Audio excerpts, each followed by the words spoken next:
سالانہ ترقیاتی بجٹ کا تناسب گزشتہ 6 سال میں سب سے زیادہ۔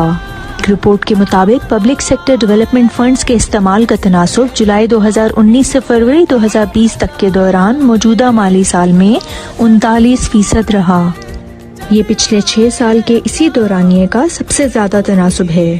2014-15 کے پہلے 8 ماہ میں ترقیاتی فنڈز کا استعمال 32% رہا۔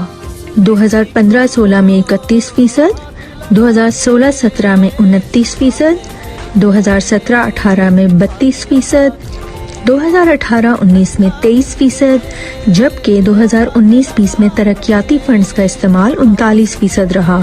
سی پیک کے منصوبے حکومت کی ترجیح ہیں۔ منصوبوں کو پوری طرح سے مالی اعانت فراہم کی جا رہی ہے۔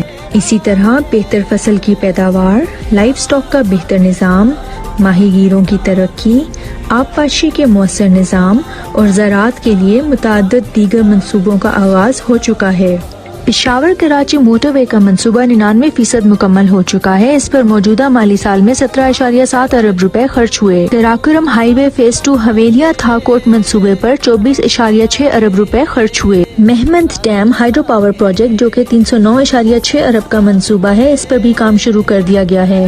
جگلوٹ سکردو روڈ پر 3.7 ارب روپے خرچ کیے گئے۔ پاکستان میں نہری نظام کی بہتری کے قومی پروگرام کے دوسرے فیز کے لیے 5.5 ارب روپے خرچ کیے گئے۔ 10 ارب درختوں کے سونامی پروگرام کے لیے 3.7 ارب روپے خرچ ہوئے۔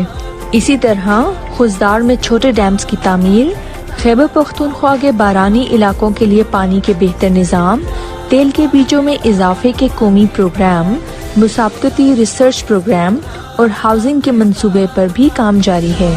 یہ تمام اقدامات موجودہ حکومت کی ترقی کے عمل کو تیز کرنے میں سنجیدگی اور مضبوط ارادے کے عکاس ہیں۔ وزارت منصوبہ بندی، ترقی اور خصوصی اقدامات، حکومت پاکستان۔